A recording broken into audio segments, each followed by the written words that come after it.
Clarity of our project, the most important feature is the ability to share the information that has already been obtained and the experience that has been obtained by the European Union in a way so that we can apply this information to what's going on in Ukraine. And many students subscribed for the project. Last year, we had somewhere something like, if I'm not mistaken, 60 participants. This year, we are having 45 participants. So it shows the remarkable interest of our students towards the topics that are related with the European Union language policy. Thank you, Anna Leonardovna. That's in brief. Thank you, Irina Pavlina. And the title of today's session, session number 1, is European Languages and Cultures. So today, in brief, I will outline the information that we share with our students, but we greatly encourage the discussion, maybe the dialogue, what experience of EU-related studies do you have at your universities? Because from what we see, the knowledge that Ukrainians in general have about the EU still demand much effort in that direction. So we all know that Ukraine has chosen European Union and European-oriented direction back in 2014. In 2017, that all resulted in Ukraine-European Union Association Agreement. And according to that agreement, many of reforms take place in Ukraine, in economy, in education, everywhere. But there are lots of things to be done, and students, youth, and researchers, they participate greatly as policymakers, change makers in Ukraine nowadays. Much has been done by the European Commission to support research and innovation in Ukraine and education and people-to-people contacts. From what our university sees, many students from Ukraine have got a chance to visit other EU universities for different exchange and mobility programs. What my statistics says, for example, in 2015-2017, over 7,200 academic exchanges have been granted to Ukraine. And this number is really great because it takes approximately 43% of the mobilities granted for the entire Eastern Partnership region. So we do feel the support from the European Union and European community. But from what we see from our personal experience during this module, Ukrainians still lack knowledge about the EU and all the EU-related subjects. They are of paramount importance here in Ukraine. The first and the most important challenge, perhaps, is that Ukraine, to a great extent, a monocultural country. And the fact that people who live in a monocultural society and who are members of monocultural, to some extent, communication, they don't have experience of living in the diverse European Union society. Monocultural communication is based on similarities, common behavior, common language, values, and experience. And that's why very often Ukrainians are able to predict the behavior of their interlocutors, and they assume common perceptions of common perception of reality, and that's why we need to train them in intercultural European Union dimension, how to communicate and how to avoid possible misunderstandings that can happen there. Intercultural communication is always based on differences, and these differences, they enrich communication. They have to be valued, but to some extent they are a challenge. And this intercultural communication is usually based on stereotypes and generalizations that we have about other countries and other cultures. But we have to base them on respect for other cultures and develop positive stereotypes that can help communicate. And this positive attitude will definitely open doors for globalization, mutual understanding, and developing common European educational area, for example. And definitely there are problems that can lead to misunderstandings and some negative stereotypes, and this can lead to barriers, and we have to learn how to avoid them and how to enrich this intercultural communication. What perhaps an important issue in this aspect is individual intercultural competence. And it's the motivation to communicate effectively with someone from a different culture. From what we see, our students are extremely open to this cross-cultural communication. And whenever they get this possibility, they try to develop this new contacts together with new competences. And well, a person who wants to be professional in intercultural communication, I avoid saying cross-cultural because we don't cross cultures, we mingle harmoniously in the EU environment. So it's important to be prepared to learn skills needed for effective communication and the ability to put this knowledge in use, not to avoid intercultural communications. What are the attributes that are needed to establishing effective and meaningful intercultural communication? Well, first of all, that is language. Knowing English, knowing some other European languages is definitely a benefit for intercultural communication and integration into European area. Non-verbal behavior, all linguists, philologists know how important non-verbal behavior in communication is, communication style, and of course values and assumptions that we have about our culture, our own culture, and the culture of our interlocutor. Ukrainian context presupposes that the majority of people know what is going on in our country, but very often our cultural studies are focused on how to represent our culture, how to speak about Ukraine. But the most important skill in intercultural communication is how to learn a foreign culture, how to absorb important sense from the culture you are going to live in or you want to be introduced to.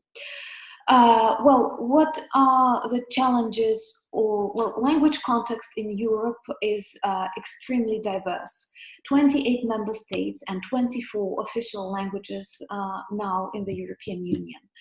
And one of the focuses of European Union communication strategy is to develop multilingualism and linguistic diversity. We know that diversity is one of the core values of the European Union, and it comes together with multilingualism.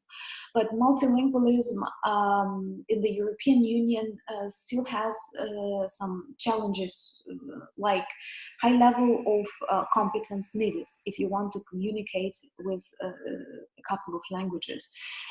Diversity to some extent exceeds capability, and English functions as an international language, but there are still claims that for some people this language is native, and for others that is the second or third language that they have learned at school.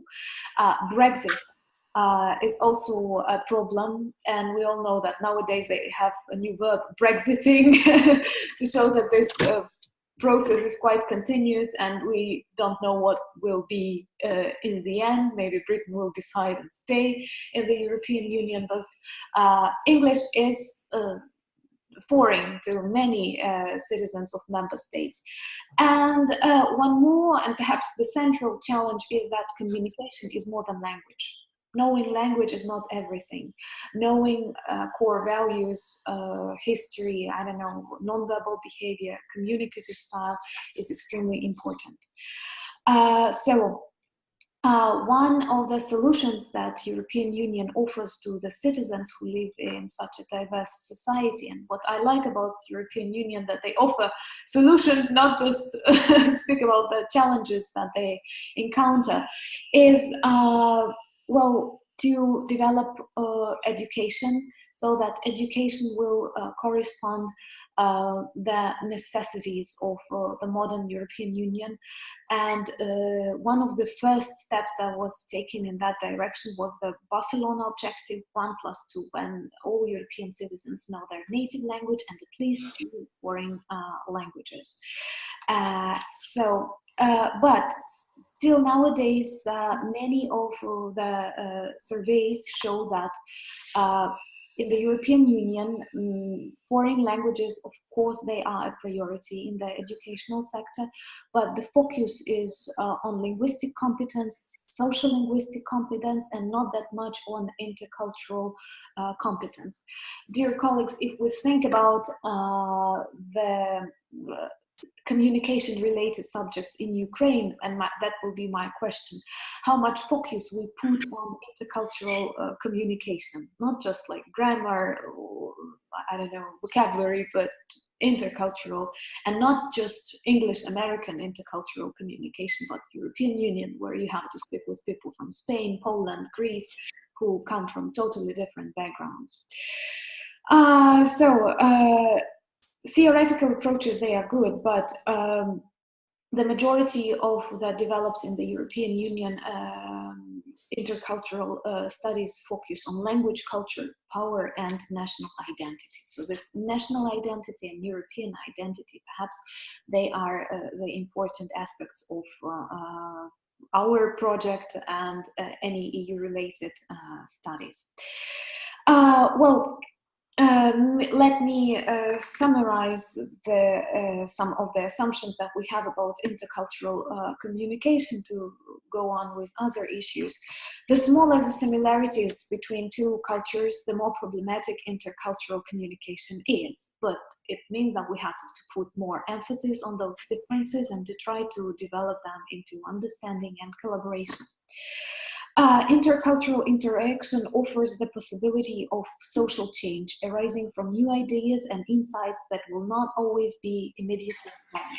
We all know that sometimes a 3-day trip to a different culture and a different country can bring you more ideas than a year.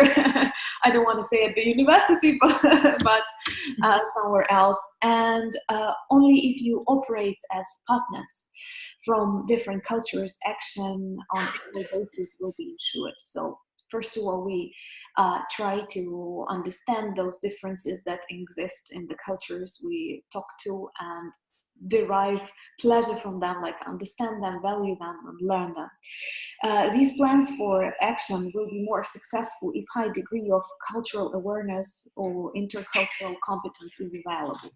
Of course, modern world is extremely dynamic, and we cannot prepare students to live in all the possible environments they can get in. But when they are aware of the issues that are important for every European and maybe global culture, they will be more prepared, and the world will be a safer and a more successful place for them. Well, Ukraine is just in process of European integration, and there are many steps to be taken.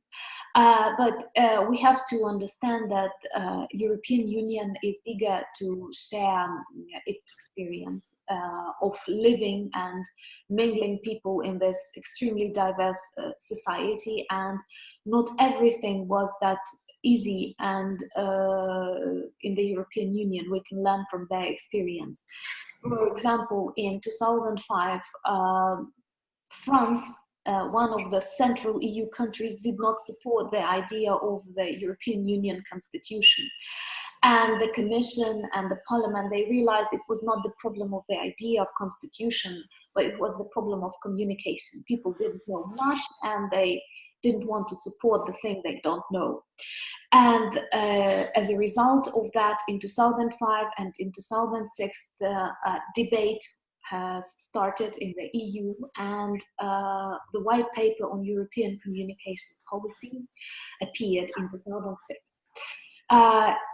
Well, it stated that communication is essential to a healthy democracy. Definitely. Different countries living in different ways, and the EU has to take into account these differences. Citizens know little and decide little. They are not active citizens, and that is a problem in Ukraine. We see that right now. Brussels affairs versus decentralized approach. Not many people associate themselves with Brussels and Brussels as their capital. They still focus on their national capitals. One-way communication is always a problem, and we have to try and develop a dialect. That is also a thing for me to start talking to our members of the webinar, so I will try to wind up. Institution-centered versus citizen-centered communication, and of course it is always important to debate and to involve citizens in debating Europe, debating their local, national questions on their European level. And the European Union states nowadays that many people are active on local and national level, and they are not that active on European level. This is something that Ukrainians have to learn to associate themselves with the European Union, to celebrate some holidays that are already a part of the European Union life, like Jean Monnet's 30th anniversary that we are celebrating this year. Also to reform national educational system and to work with local and national media to adjust them, to inform them with pan-European events and information, to try to break language barriers and to develop European Union meeting places where people, especially youth from different countries, can come, communicate, and feel that pan-European culture exists. And so this pan-European, joint European culture, political culture, and communication is focused on 4 important columns. These are European public sphere, developing common European public sphere, pan-European political parties, groups, and foundations that don't function on a local or national level, but function on the pan-European level, European issues that are discussed on the national level, and vice versa, national issues that are discussed on the European level. We know that nowadays Ukraine, not being a member state, is often discussed in the European Union. We feel their support in our in the changes that we take nowadays in our country.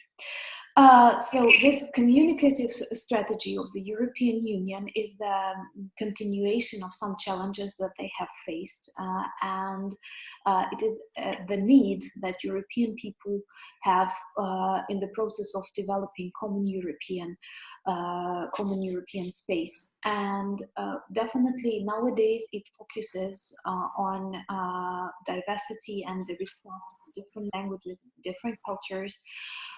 Also on trying to give Europe a human face, creating this common European environment, and the discussion on the national, regional, and local dimensions, and of course the exploiting the potential of new informational technologies. That's what we do right now. We have this webinar, for example, discussing European issues.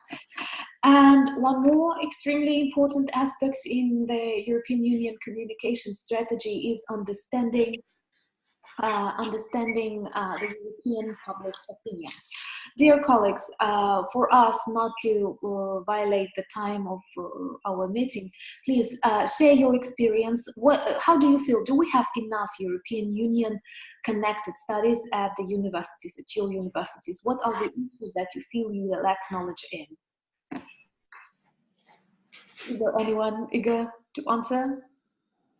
What I would like to add actually is the idea that for the European Union, language policy, this is not just the social tendency or communication strategy.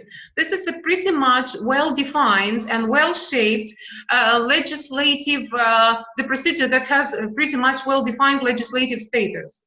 And I would like to just read out some articles from the European Union parliamentary resolutions, which specify the most important issues related to European Union language policy. For example, Article D from the parliamentary resolution on endangered European languages and linguistic diversity says that linguistic diversity is acknowledged as a citizen's right in Article 21 and 22 of the Charter of Fundamental Rights, which means that trying to establish the exclusivity of a language is a restriction and the violation of the fundamental values of the Union. What's more, endangered languages should be conceived as a part of European cultural heritage, not as a vehicle for political, ethnic, or any other territorial aspirations. So these are just laws. This is the word of legislation, and it actually predefines how people should feel about linguistic diversity and about coexistence of many cultures and languages in the European Union. I would also like to add a fact that all these documents, they are written in an extremely user-friendly style so that people can easily read them, get aware of it, and somehow particularly fulfill the, so to say, the instructions that are provided in these documents. So it's a kind of extremely friendly legislative procedure, but official procedure. So going back to your question, obviously we lack European Union studies at the universities, and probably this course of ours, it's a good chance for all of us to feel associated with European Union in a way. But how about, for example, Uzhgorod? What do you think about that? Do you have some subjects related to European Union studies? Mariana. Can you hear me? Yeah, sure. Yeah, okay, because I had some problems with it. So to tell you the truth, so I've got acquainted with this subject just just a few minutes ago. So that's why, yeah, that's why I cannot say much about that. Yeah, but I also agree that we lack this way of education. Yeah. Would you like some disciplines, some studying subjects to be somehow associated with European Union values, something to be included into the studying syllabus? Yeah, that would be awesome. Yeah, that would be great. Yeah, to have a discipline. Yeah, and to have materials also to use. So yeah, I think that's a nice idea. This is what we actually do in the framework of this project, Jean Monnet module. We have developed this studying course for our students, and we are pretty much satisfied with the results and with the project examination, because our experience shows that students are really interested in things like that. We tried to do our best to make the information that we deliver the most practically biased. So if we, for example, teach regional and minority languages, we provide the particular information about peaceful coexistence between languages and cultures. If we teach, for example, the topic jobs and careers in the European Union, we provide set of instructions how to find jobs in the European Union, and this is the focus for students. This is the subject that always brings a lot of interest within students, and we don't have to push them to listen to the lectures, because they are motivated to listen to them, because we provide practical steps. We define procedures, how to apply, what to write, which skills are required, for example, for translators, for interpreters, for language teachers in the European Union, and it all works. Thank you. Oh, I would like to know more about this project. Come join us, yeah. Okay, yeah, that's perfect. We still plan, next year we plan a conference that will be dedicated to the results of our project. So I think we will invite many of our partner universities, including Uzhgorod and Mariana, to join this conference next May. And glad to join. Modern technologies, they also simplify the integration process. And well, we are also happy that our project team includes teachers and professors from Lithuania, that make this project truly intercultural. They our students in English via specific computer environment, and these colleagues, they share their information about the European Union and already as a member state. And it is also an invaluable experience, an extremely valuable experience that they share, because many things changed in education, in public sphere when Lithuania joined the European Union. And this is something that Ukraine can learn from. We have a question from Serhiy Zasekin, who asks, are there any ways of revitalizing endangered or dying languages envisaged by the European Union? Of course. In our studying course, we provide really vivid examples. For example, the examples of the Sami languages. Some of them, there are actually something like 15 or 16 Sami languages. These Sami languages are spoken by people who live on different territories, in different countries, in the Northern Europe and partially in Russia. And some of them have, for example, like 2 or 3 speakers. Some of them have no speakers. They are considered to be extinct languages. And European Union is trying to provide the best background for preserving these languages, for keeping their written form, for facilitating people to use these languages at least in their everyday communication.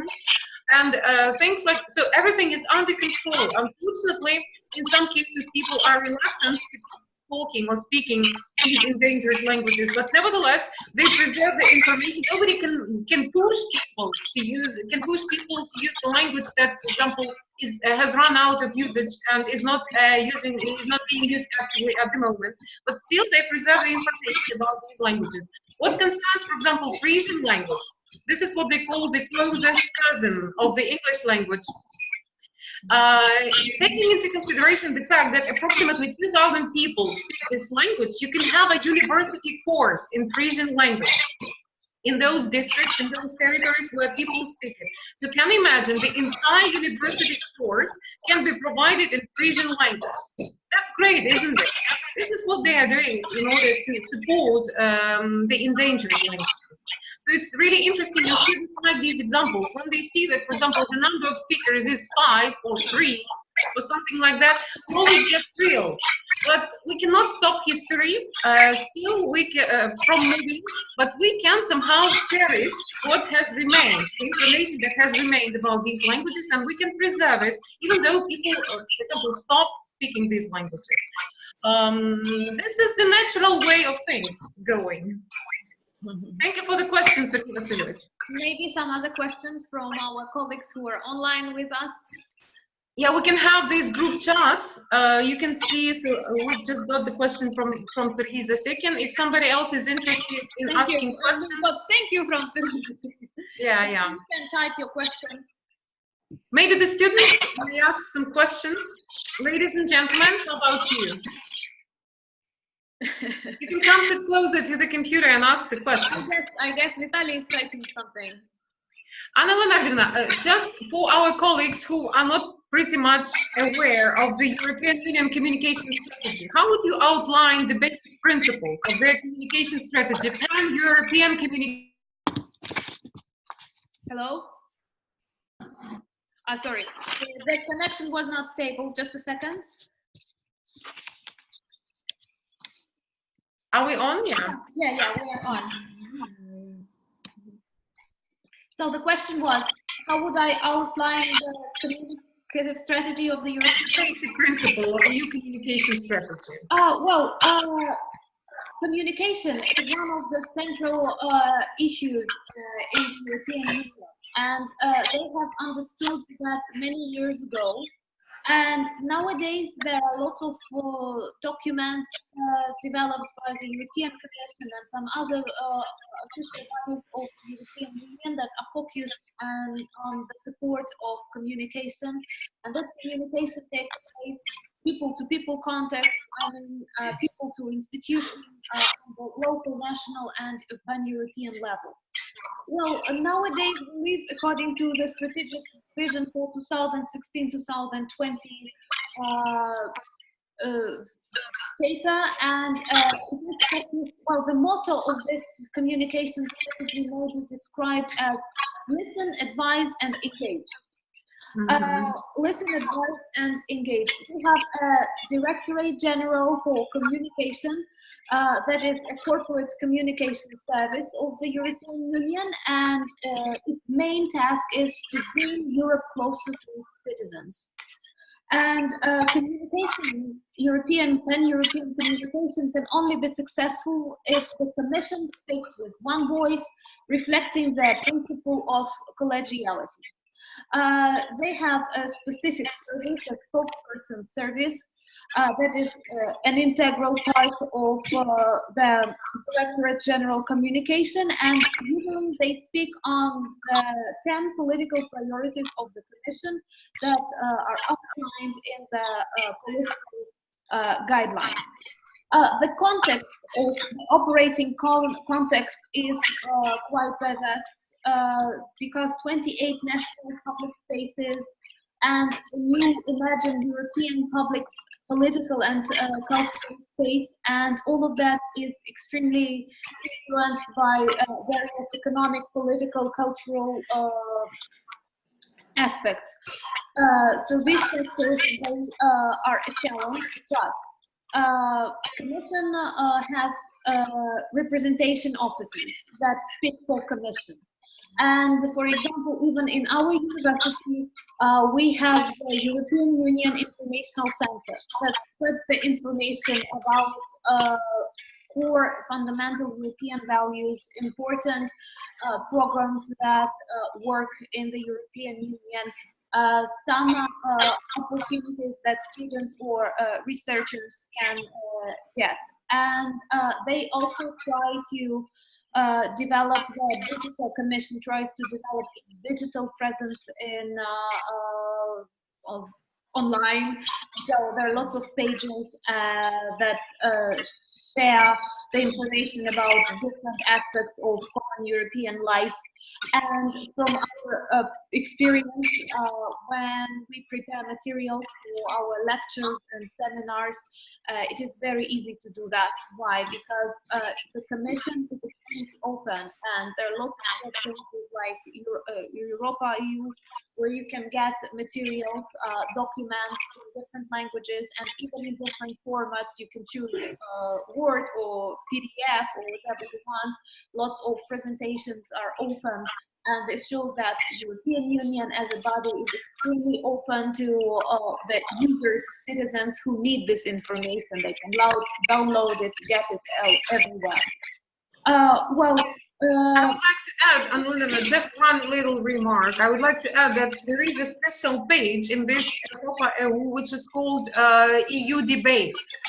And they are always suggesting some debatable topics, debatable questions, and they are really eager to get the feedback from the European Union citizens on what they really think about debatable questions. So precisely for such questions, they have this website, Debate EU, and they constantly monitor people's opinion, and they try to somehow select the choice of topics which require the most contradictory feedback on behalf of European Union citizens, and they try to suggest resolutions. For example, you can to say the follow-up materials. If people, for example, are interested in some particular debatable question, they later on they suggest, for example, either some parliamentary resolutions or maybe some events that were arranged in order to discuss the question like that. So they just not only focus on or provide the information about debatable questions, but they suggest resolutions. I think that this is also a kind of inseparable part of European Union communication strategy, this openness on the one hand, and strong motivation and interest on each and every topic that causes debates, for example, within the European Union. That's great, since it's a sort of artificial communication strategy. We understand that pan-European strategy is a sort of artificial entity, artificial strategy, but it works. It's a very successful example of open communication and resultative communication in the first place. Yeah, feedback is very important, and not just like the communication in one direction where the state improves and people have to obey.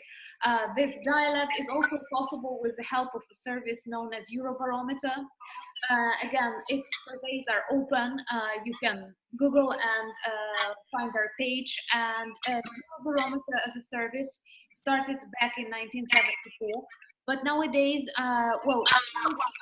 is thematic research that is conducted in the European Union, sometimes in the format of the interview on the issues that are important to the life of the European Union.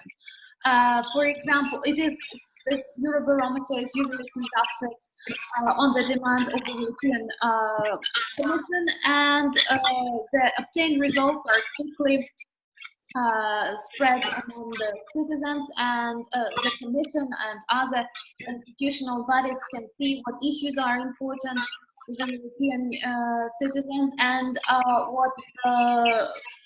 what do they think about some specific issues, for example, the language policy or some other issues. All the surveys and researches of the Eurobarometer are open on their page. You can download them, and you can not only see the results, but you can also see the topics that are important to the European community.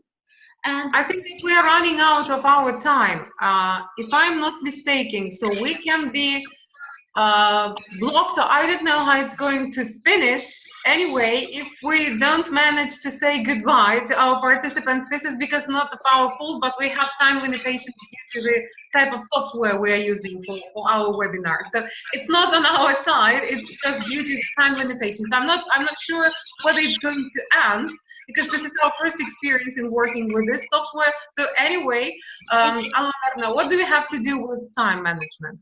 Okay, I think we have like a couple of minutes to wind up, to summarize. All right.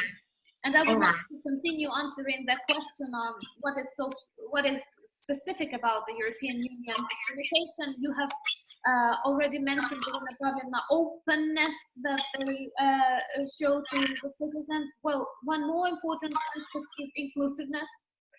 That is, all citizens should have access in their own language to information about matters of public concern. And this means that the information should be widely available through a wide range of channels, including the mass media and new technologies such as the internet, and we actively use that when we collect the information about the EU. And it also means that people of different walks of life must have similar possibilities of getting the information, access to the information that they need. And this is particularly important in the case of minorities, disabled citizens, and other groups that might systematically be excluded from participation in the public sphere. Mm-hmm. And we've got a question from Victoria, Anna Leonardovna. Do you see it? The question is, what is the situation with the languages of minorities in the EU? So I guess it's my question, and let me answer it briefly. The situation is absolutely and fully under control. There are 24, in some cases they counted like 26 official European Union languages. And I would like to mention that, for example, such types of information as, let's say, official legislative information, it is provided in all the languages of member states. But some languages, like minority languages, they have the special status. For example, languages including Valencian, Catalan, Basque, Galician, and Welsh, they will be covered very soon by special rules in the future. Why? Because the countries and maybe local territories where people speak these languages, they bring about this question to the discussion within the framework of European Union state institutions, and they claim that in the future, Catalan, Basque, Galician, and Welsh languages will be provided a special status so that all European Union documents will be translated into these languages as well. But what is interesting, the countries or the territories where people speak these languages, they will have to pay for it. Because officially, European Union provides funding, and it actually provides the official translation of all the documents into official EU languages. What concerns minority languages, they have people, if they are interested in getting the European Union information in their minority languages, they have to pay for it. That's one interesting fact. Another interesting fact is that, for example, what concerns general information that is published in the EU official languages, urgent or short-lived information appears in a single language initially, given the specific target audience, and other languages may be added later. What concerns specialized information like technical info, campaigns, calls for tender, for example, news events, it is available in a restricted number of languages, but in case people speaking minority language want to get something in their minority language, they have first to inform the European Union about it, and second, to pay. That's absolutely natural for them, and nobody is going to do anything with that. I think that this is only natural. That's my point of view. There are official languages and minority languages. If you want to get something in it, please pay for it. So why not? This is pretty logical for me. Yeah, and I would like also to stress that the minority languages in the European Union, understanding of the languages of those ethnic groups or national groups that don't have their own state. These are that's right. These are not minority groups that live in a country, for example, like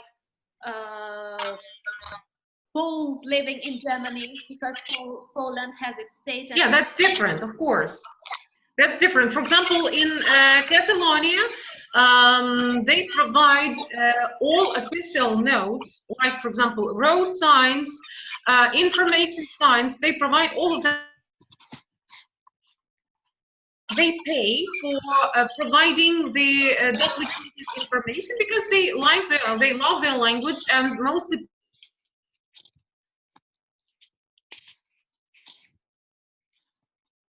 This is just Hello. that name Catalan. Why not? Spanish. So why not? Peaceful.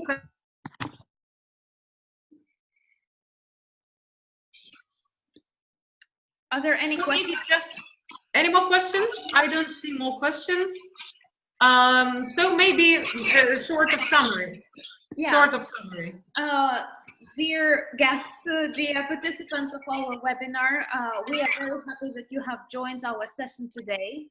Well, I think that European connected studies, this is an extremely important subject that can be introduced to many Ukrainian curriculums, because for us to understand what is the European Union, what is the life in the European Union, we have to understand its structure, its language. And I do believe that many of our subjects that we have at the universities already can incorporate information about the European Union. For example, our project, European Union Language Policy, is the continuation of the disciplines that our students were introduced to, like political linguistics, like critical discourse analysis, social linguistics.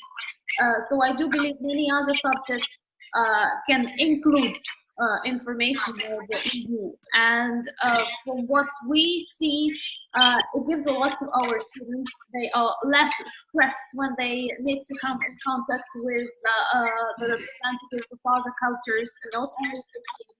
And I think it's also important for the public administrators, local policymakers, and we try to disseminate the results of the project, informing them about the things in Europe and about the standards in communication policy, for example, encouraging electronic democracy, openness, active web pages of different local councils, and so on and so forth. So that's my... Yeah, I would like to add that alongside with teaching particular subjects like language policy, linguistic diversity, communication strategy, we also, we project team, we try to be the carriers of European values. So we try on our own example to show our students, of course, maybe we are not that much experienced with European values as, for example, our Lithuanian colleagues who are really a part of the European Union, but we try to be the carriers of these values. We feel the atmosphere of documents through the communication with the official institutions, even while providing the reports for this grant, we feel the atmosphere, how they actually treat us, what they expect on our side, and what are the true values that are pretty much smooth and natural for them now. They don't have to work on them anymore. So we try to get adapted ourselves, the teachers, and we share the same values, European values, with our students. I think this is a very good and positive experience, especially taking into consideration that there is no other way for us but to join the European Union and to become the integral part, not only territorially and politically, but also culturally, linguistically, and humanistically, if you know what I mean. All right, so that's it. Thank you very much for your participation, and that will be the end of our session 1. Thank you. We're going to have one more session today, a shorter one, on precisely linguistic diversity and the application of this knowledge in Ukrainian experience. I'm waiting for you tomorrow, 10 a.m. If you're still interested, you're welcome. See you tomorrow. Have a nice day. Bye.